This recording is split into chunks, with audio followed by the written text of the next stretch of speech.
So we got about a minute before we're gonna start. You guys are stuck with me for the next 50 minutes. Hi, everyone. Just want to get a kind of a quick survey of the room so I know kind of my audience a little bit. So, any students in the audience? Oh, all industry. All right, cool. Any military? Cool. Just all industry. All right. Sweet. Well, I can go ahead and get started. So, welcome to my talk, everyone. My name is Kurtulaibeolu. Talk here, Threat Modeling 101, or Why You Shouldn't Worry About Bears in Fiji. I swear they didn't put me after him on purpose, after he just talked about threat modeling and attack. But we talk about threat modeling a lot in the industry, but then don't actually talk about how to do it. And so, want to focus a little bit on that. So, a little bit about me also. I was in the military for about 8 years in the Air Force. We have a very, very certain way of how we do our talks. How my old boss used to tell me is that, tell me what you're going to tell me, then tell it to me, then at the end tell me what you told me, just to make sure I paid attention. So here we go. I'm going to tell you what I'm going to tell you. So I'm going to talk a little bit about who I am. I'm going to start off with a little bit about common taxonomy. So what do I mean by common taxonomy? When we say things in the industry, we oftentimes say the same words and often mean different things. So I'm going to level set in the beginning just to make sure that we have certain definitions and that we're all on the same page as to what we're talking about. Then we're going to go into threat modeling, and then we're going to actually do a little fun little exercise where we're going to threat model, we're going to plan for an island vacation. Then once we do that, it's like, great, that's awesome. So how is that relevant to what I do for attack? How do I define my enterprise with this, threat modeling concept? Well, we're going to go a bit into MITRE ATT&CK, which we thankfully already did just before if you were watching the talk. And we're going to talk a little bit about 5 questions that you should ask yourself when you're going to build a threat model for your environment. And once you've got your threat model, okay, now what? What do I do with this thing? Well, we can talk a little bit about how you can use your threat model to prioritize vulnerability management, patch management. We can talk about how you can use your threat model to improve your logging and analytics, how you can use it to drive budget, training, and exercises, and how to do that mythical purple teaming stuff that everyone's talking about, which is pretty awesome, really. And we'll talk about questions. So a little bit about me. Yes, that's me right there, that adorable little thing in the blue jacket. No, I'm just kidding, that's my daughter. I'm in the back there. I graduated the Air Force Academy in 2010. I did some cyber warfare stuff for the Air Force for 8 years. Last assignment was a mission planner, fire support planner. I was with 105 CMT. It's the combat cyber mission teams. I was over at NSA Georgia for about 3.5 years. After that, once I got sick of being in the military and decided to go civilian, I went to the Chertoff Group, which was founded by former Secretary of Homeland Security Michael Chertoff. Was there for about 3.5 years where I was doing purple teaming. I learned a lot about risk assessments and doing risk management, and then a lot about threat modeling. And currently I'm Senior Director at S.T.R.I.V.E. Consulting. We do IT and OT cybersecurity services over there. This is also first time speaker and first time at a BSides, so woohoo! Thank you. Okay, so common taxonomy, like I mentioned before. There are 4 different definitions, terms that we often use and we oftentimes mix up in the industry. Threat, vulnerability, impact, and risk. And all of these are interconnected, and we often sometimes mix some of these things up. So I went with Merriam-Webster definitions for a lot of these, if they suck, blame the dictionary. But I'm going to try and put them into context. So in this case, threat. A person, being, or group that threatens. Okay. Something that is threatening harm. Vulnerability, open to attack or damage. Notice with vulnerability, it's not necessarily anything, we're not talking about necessarily CVEs. We're not talking about a code vulnerability. I mean, if you have Telnet open to the wide open internet, that's not a bug, that's a feature. But you would still call that a vulnerability. It's not something that you would want. So configuration is included there as well. Impact, a force or impression of one thing on another, significant or major effect.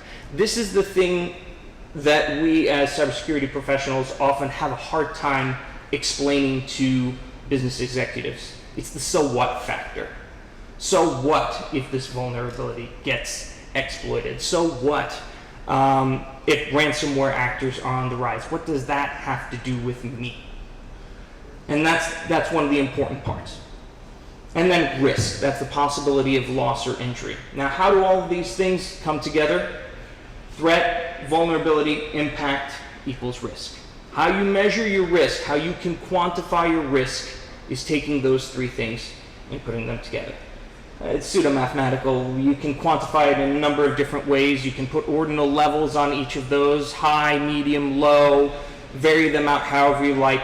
But these three things all come together to give you your system or enterprise risk or your device risk. You can expand it as wide as you want, and you can go down to as granular a level as you want. So now that we're all on the same page, let's talk a little bit about threat modeling. Because we talk about it in the industry all the time, but I don't see a lot of people doing it. And it's often not an issue of it's a lot of work or there's a lot of different ways. It's mostly people don't have an idea of how they should go about doing this.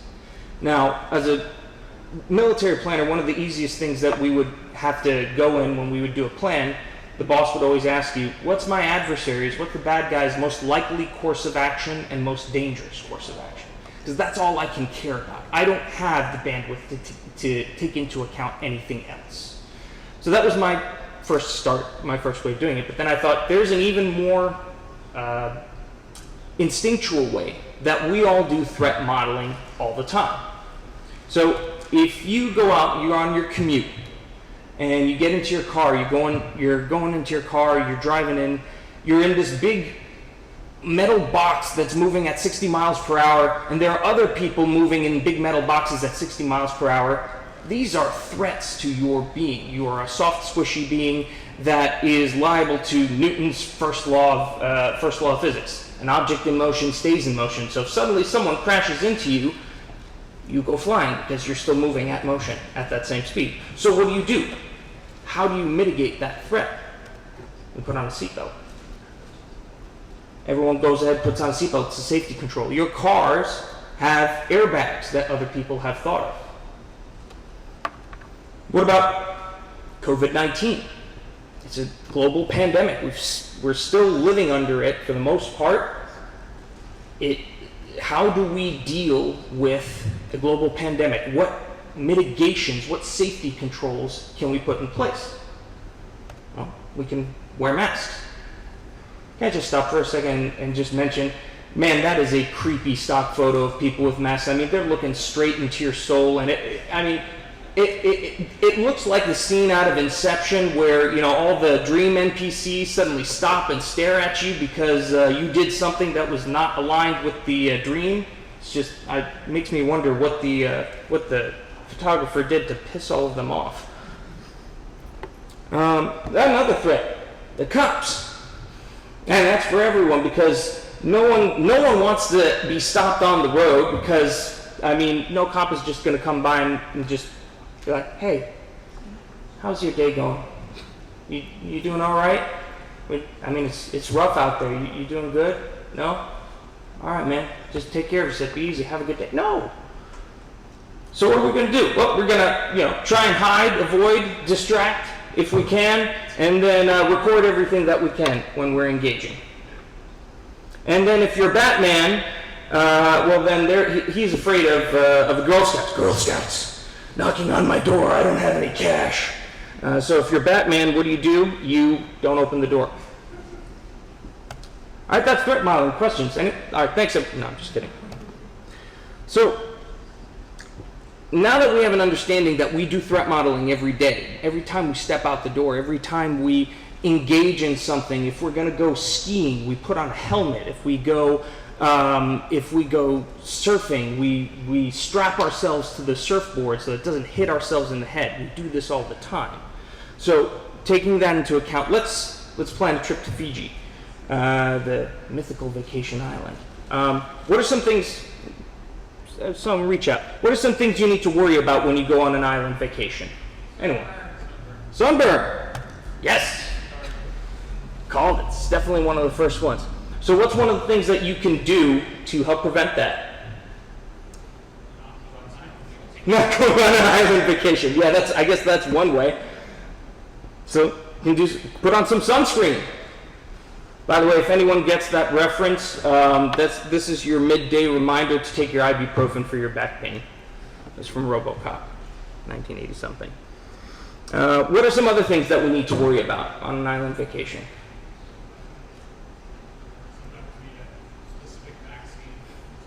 That may be one thing, usually because of maybe bugs, mosquitoes. Mosquitoes carried in the before times, before COVID, we used to worry about all sorts of mosquito-borne diseases like Zika. Anyone remember Zika or West Nile? Those are some things. So what do you do to worry about to prevent mosquito bites? Bug spray. There we go. Some other things that we need to worry about while we're in there. Some people may get seasick. You get to an island, go hop on a boat, or maybe you're flying in there, you're motion sickness. What are some things you can do to prevent motion sickness? Ginger root. Ginger root. You can also take Dramamine. Now, what's one thing you don't have to worry about if you're in Fiji? Or there's a lot of things that you don't have to worry about in Fiji.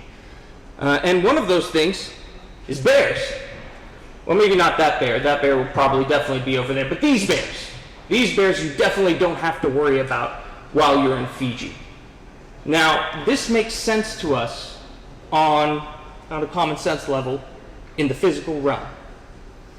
But why is it that when we start to go then into the logical realm, finally bringing it back to cybersecurity, that we start to accept a lot of these threat intelligence reports, etc., and we're looking at everything, and suddenly if I'm not in government or security or one of these targets, why do I care about Fancy Bear, APT-28?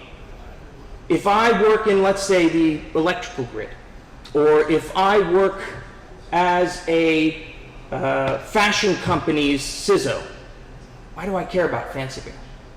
The answer is I don't.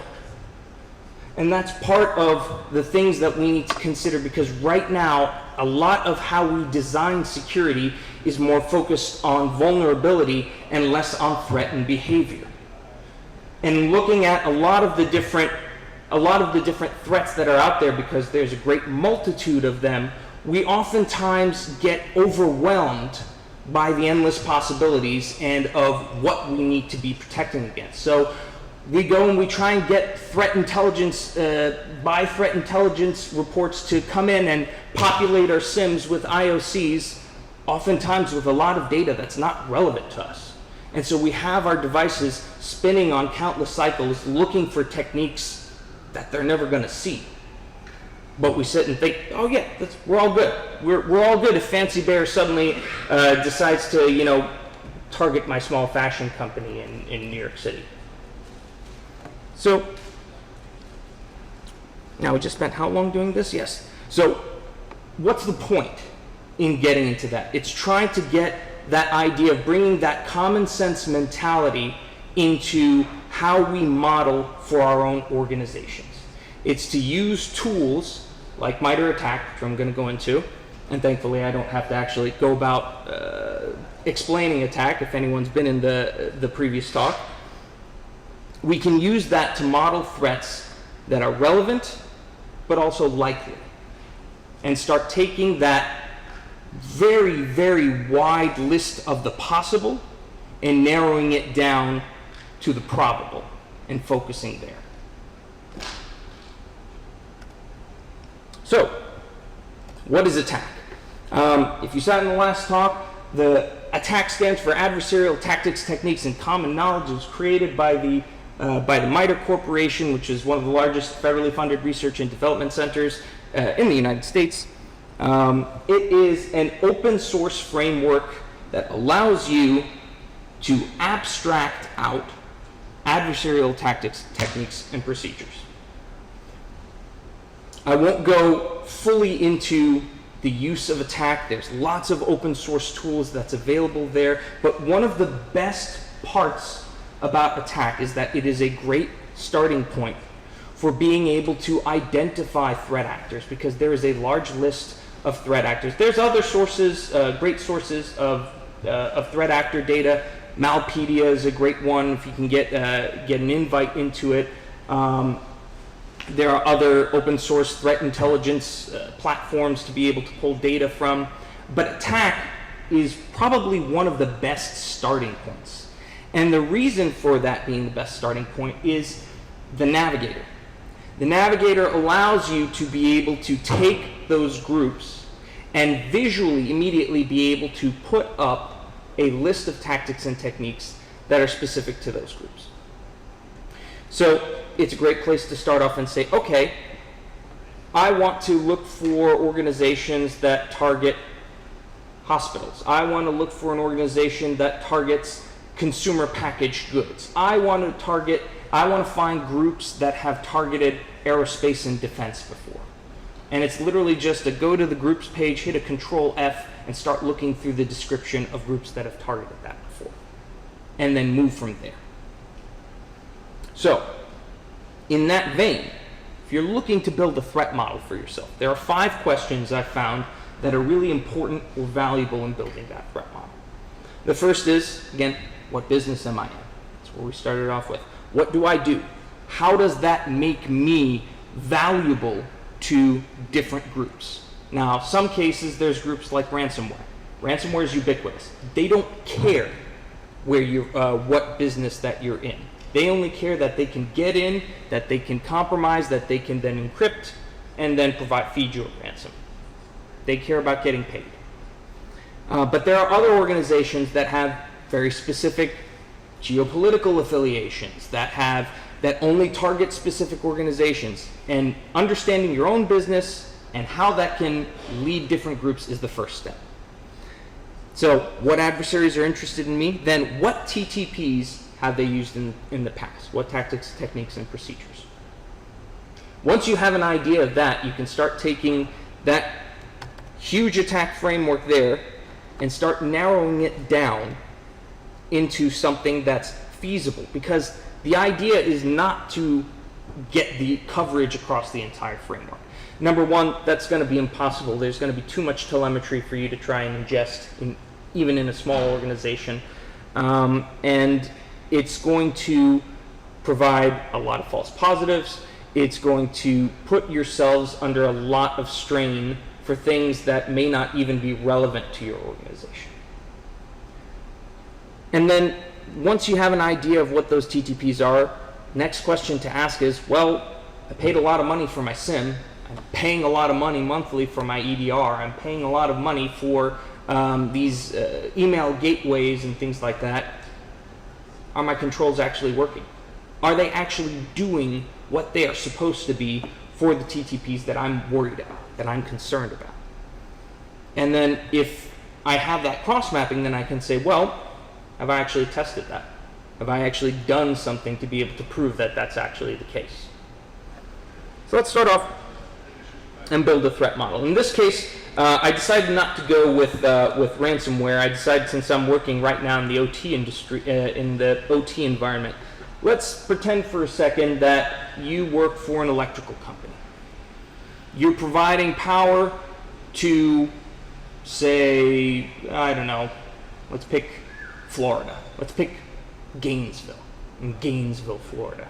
And you're providing electricity to the people of Gainesville.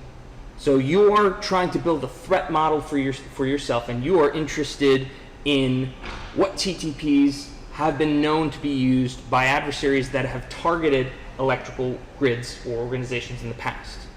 Or we can take the list of different OT and SCADA compromises that we know, that's on the left side here, and then we start filtering that down to energy and power center, and also power sector, and also geopolitical considerations, like, okay, if they've only targeted power centers in Iran, that's not really going to bother me while I'm in Gainesville, is it? So while the techniques may be useful to have, is it relevant? Is it likely? Then we narrow that down. And once we've narrowed that down, we can use tools like Navigator to be able to then take the relevant TTPs and to narrow it down and say, okay, here's now what was once a gigantic thing that I had to worry about, and now maybe not so tiny, but also not so huge either. So it starts to become more manageable. Once you've done that, then you can start focusing on those things that are more critical. And criticality is a touchy subject depending on what organization, what methodology, etc. that you use. But I like to focus on two different things. There was one great talk done in ATT&CK 2019 by Travis Smith. It was called the Teach Method. I have the links and stuff in the slides which are going to go out. But it basically looks at the difficulty of executing a technique. The Teach Method talks about whether it's trivial, whether it's easy, whether it requires external C2, whether it's really hard to do. And the idea there being is that humans are lazy by nature.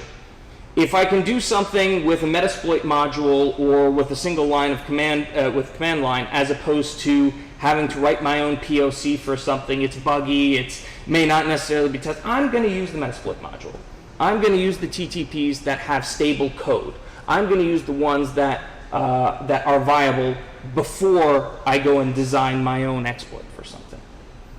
And so you can start narrowing those TTPs down from, okay, this is something that's very trivial to execute, so we'll probably see that more often. Or, hey, there's Metasploit modules for this vulnerability, and it's within my threat model.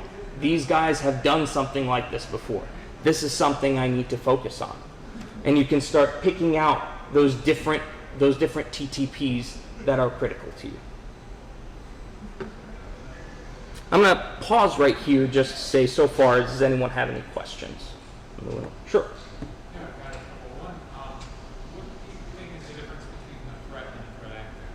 Are you using those terms interchangeably? I'm using those terms interchangeably. So a threat actor is just someone who is looking to cause threat and harm to you. And the other is, you seem to be approaching from a threat actor perspective versus an asset protection perspective. Why do you choose that model? So I choose the model from a threat asset perspective, or from a threat perspective, mostly because the assets, first of all, from an asset protection perspective, the idea is to first have an understanding of all the assets that you have in place. Many organizations that would go to simply do not.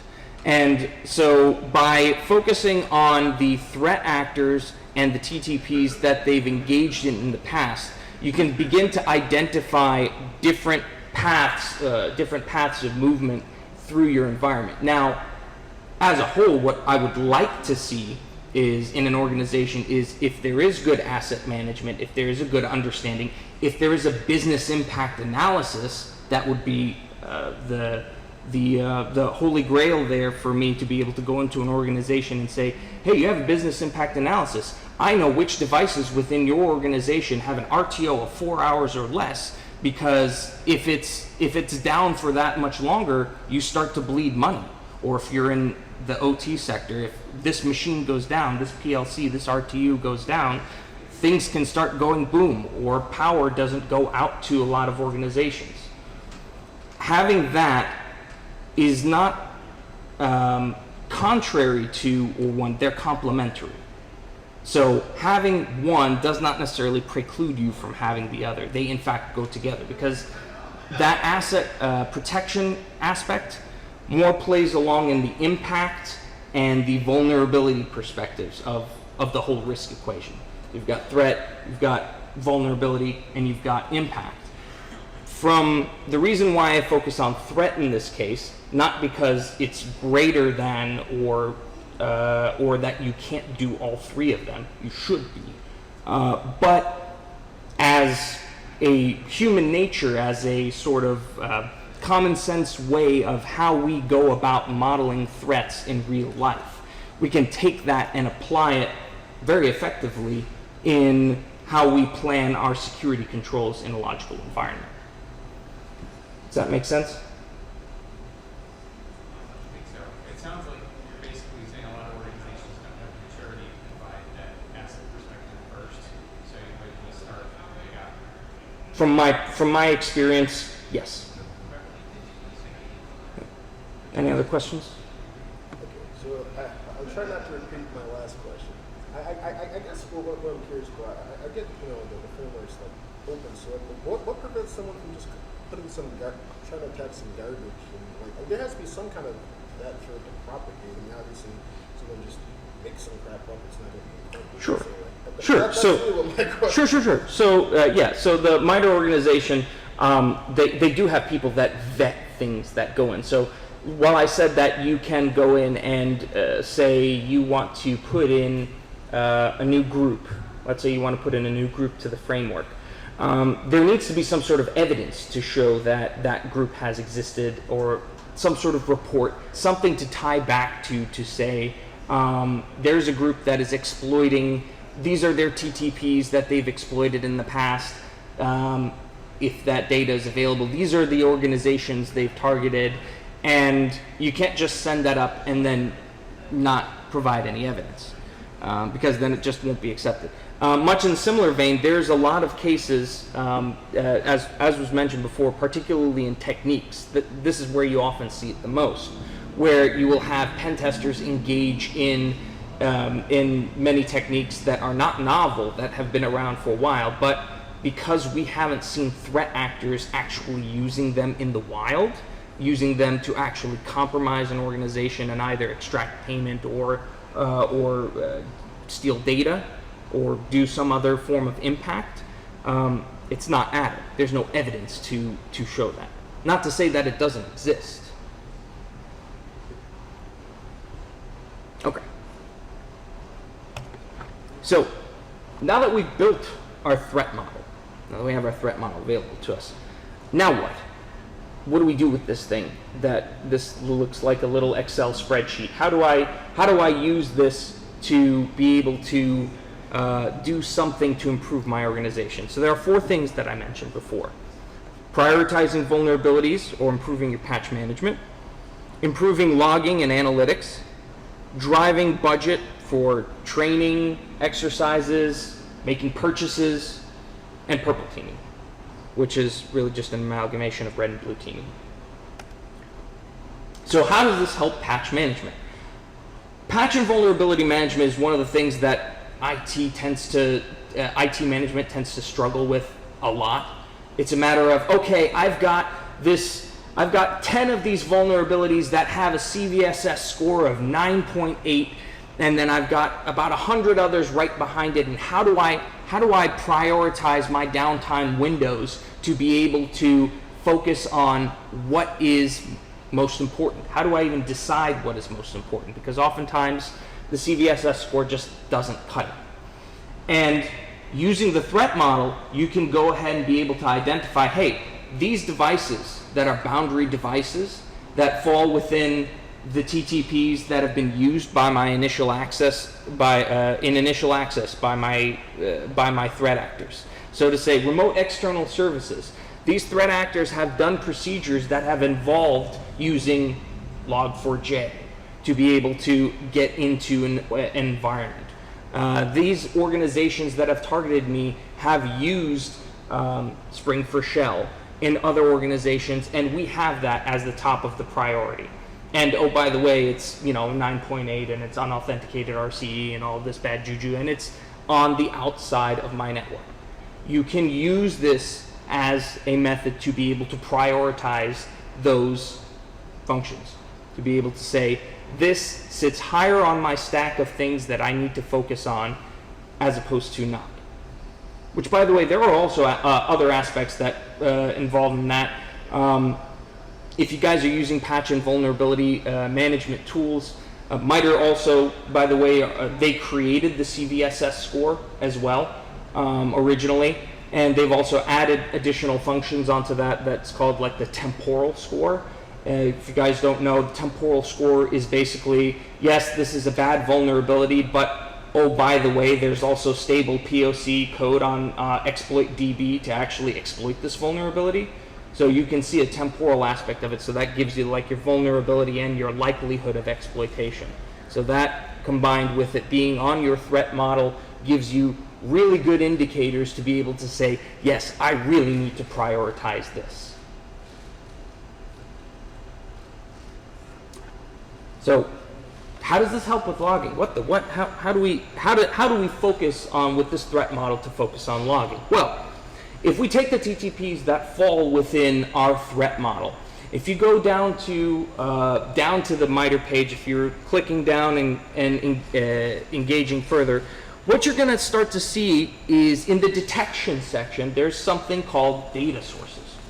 Those data sources it's a sort of object-oriented model to focus on what are the individual things I need to be logging and collecting on if I am going to detect this TTP. So, for instance, in this case, process injection. Process injection is a very common technique that can be used for privilege escalation, that can be used for to be able to bypass application whitelisting. It can be used for a ton of different things. What are some of the ways that you can be able to detect? Now, most of the time you're hoping that your EDR is going to be looking for this, but that may not necessarily be the case. Your EDR may not necessarily be pulling those logs. So you need to be able to ask the question, are we monitoring for DLLPE file events? Are we looking for OS API execution? Are we looking for process access? Hopefully you have a team that you can access that you can ask this to, or maybe an MSSP if you're hopefully dealing with that. But most of the time it may just be, the one guy whose side job it is to every now and then look at the SIM alerts. But there are other tools that are also involved that can help demystify this. There's a great program, but project called OSSEM, OSSEM, that actually takes these data sources and ties them directly to Windows event logs. So you can go through and say, OS API execution, go down to OSSEM and say, that's Windows Event ID 4892. And to be able to then go head back to the poor one guy who's dealing with the SIM and say, are we taking our Windows event logs and are we forwarding them to the SIM and are we actually getting this particular event ID? Hopefully the answer is yes. But if not, it gives you an opportunity to be able to then fix that. And then additionally, there was a great talk given by a colleague of mine back in 2019, Gal Sponsor, where he talked about how you can improve on pulling logs. This allows you to be able to look at data sources because you're looking at from a data source perspective. This forces you to identify who your log creators are versus who your log consumers are, so that you avoid this kind of spaghetti ball of pain situation and come out to something that may be a little more easy to manage and flow with. If you haven't listened to the talk, highly recommend you go ahead and look it up. I believe it's on YouTube. You can just pull it up from any of the old Black Hat talks. And then, you mean I can ask for more money? Yes, you can. You can ask for more budget, and you can use the threat model to be able to drive that. When you have the threat model and you can identify when data sources aren't being collected, you can use the threat model to point out, hey, these are the things that we can't collect because we don't have the tooling for. So you can ask for more tooling. Or these are some of the controls like network segmentation that help mitigate some of these techniques. And that falls within our threat model. You can use that as evidence to be able to drive for a network restructure program or segmentation project, specifically for high value areas. You can use it to drive for MFA implementation if the organization has been dragging their feet on doing that. For training, if you have a SIM and it's kind of sitting as shelfware right now because there's not enough people to be able to run the analytics or to be able to pull the logs, you can use the threat model as a tool to be able to say, hey, look, we're collecting the data sources, but we don't know how to use our tool well enough to be able to get the analytics we need out of it. You can drive for the training to be able to get on that, to get the certifications. or to do those internal development projects to be able to pull and parse data. And you can use it for tabletop exercises, for backup exercises, to be able to say, are we really prepared for ransomware? We're looking for all of these things. When was the last time we actually ran our backups? When was the last time we actually checked the integrity for them? Because it falls within our threat model here, and it's something we need to worry about. And of course, you can also use it for pen testing, red teaming, which kind of bleeds immediately into purple teaming. So I don't really need to go into purple teaming, since we talked a little bit about it in the last talk. But to basically sum it up, purple teaming is designed to enhance information sharing. It's the goal, what we're always promised for in pen testing and red teaming. It's the idea that pen testing and red teaming informs the blue team and actually improves security. That's what the job of what red teaming and pen testing should have always been. But sometimes we need that marriage counselor in between to get them to talk to each other and get that information. And threat modeling allows you to be able to focus on those techniques, so that if LLM&R password spraying is not in your threat model, but the pen testers are coming in and doing that on an annual basis, and you haven't been able to fix that, that's an opportunity for you to be able to turn around and say, you know what, can we align some more realistic threats that we're going to be expecting, that are going to be in our environment? Gives you that opportunity to be able to have that conversation.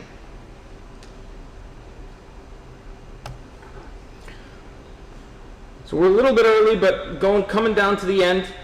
Now, as I said, I was going to tell you what I was going to tell you. I was going to tell it to you, then I'm going to tell you what I told you. We talked about me, we talked about common taxonomy, talked a little bit about threat modeling in our island vacation.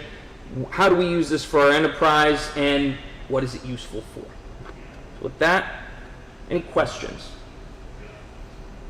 Sure. How do you deal with situations where they think they've done a threat model, but it's so out of line with the actual risks or threats that they should be facing? So, like, if they're looking at their threat model to you, it's crazy APT28, but really they should be concerned about this. How would you have the discussions just to make sure they're... So, yeah, so the question was, how do you deal with a situation where you come across an organization that says they have done threat modeling, but when you look at the threat model, the threats are not relevant or likely, and how do you engage in that conversation, you know, in a savvy way to be able to direct the energy more towards the more relevant and likely threats? Which is a great question. One of the things that I like to focus on, so I focus on two different aspects, and one is the relevancy aspect, the other is the timely or likelihood aspect. I've come across some organizations that have a threat model for a group like, say, I'm going to blank on one that is not in existence anymore, but let's say, I believe R.E.V.E. closed up shop, but let's use something older. We can use one of the original APT groups. If you look at APT, I believe it was 32, one of the APT groups that, if you go and look at any of the recent threat intelligence that's available there, you go to a page, you go to look at that group, it'll show the dates of when that threat intelligence was posted. And some of those groups that are still on attack, for instance, they haven't been active since 2012. But yet those groups are on the threat model. That's when you can turn around and say, well, okay, you know, 8 years in our environment, that's like a lifetime. It's very much likely that a lot of these techniques are not only no longer effective, but also that the group itself has probably disbanded and moved on to other projects or into other teams. But if we're not seeing any relevant activity, and you can set whatever date you want for that, and I usually use 2 years as my max limit. If I'm going to build a threat model for an organization, and if I don't see any reports that show up within a 2, sometimes 3 year time period, for my intents and purposes, I'm going to focus on other groups, because there are a lot of organizations, and the cross-mapping of TTPs for those groups often becomes pretty wide. So we want to make sure that we're not testing the whole ocean, so we focus on those that are timely. And then in the other case is the relevancy, in which case identifying those groups that, and pointing back to the reports to show, look, this is the organization that targeted, this is the business objectives of that organization. Your business objectives and their business objectives don't align. And by being able to point that out, you can say, because there's a very human psychological aspect, every team has a particular mission that they're focused on. And they don't often deviate from that. The only exception to that rule always is ransomware, because they don't care about who they're targeting. They're in it for the money. They're not in it for intelligence or creating an impact. They're in it for money, so they're going to target everyone. So that makes it easy because ransomware is involved in every threat model that you're going to build. But that also makes it a little more difficult because it expands the number of techniques that you have to go through. So great question. So again, the focus is on the relevancy, being able to match those business objectives and to show when they diverge, and also the timeliness of the intelligence data to be able to say, this group hasn't been active in the last 3 years, then it's probably not worth putting on your threat model. Any other questions? Well, thanks everyone. Appreciate it.